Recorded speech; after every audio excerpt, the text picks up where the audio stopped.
Todo suporta si Kim Chiu sa premiere night ng Elevator ni Paolo Abilino at ni Kylie Versosa. Kaya naman maraming netizens ang nag-react, feeling wiped daw si Kim Chiu.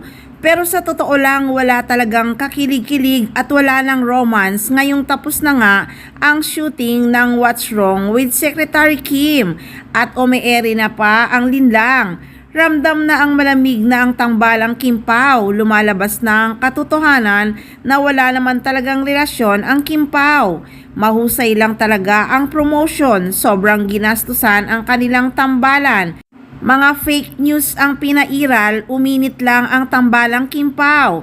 Pero ang totoo, nakikiride lang sila Kim Chiu at Paolo Abilino. Pati ang relasyon ng Paunin pinipilit sirain at paghiwalayin. Kaya mga fans nag-away-away na dahil sa mga fake news.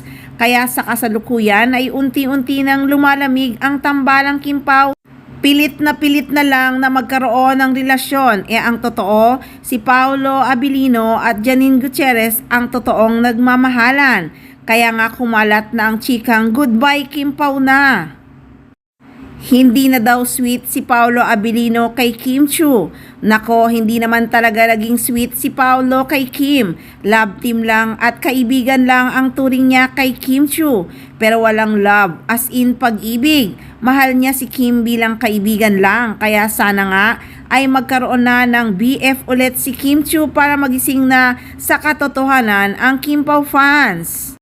Dahil si Ogie Diaz na rin ang nagsabi na fan nga siya ng Kim Pao pero wala daw ligawan na mangyayari. Dahil may ibang gusto nga si Paolo Abilino. Alam na this.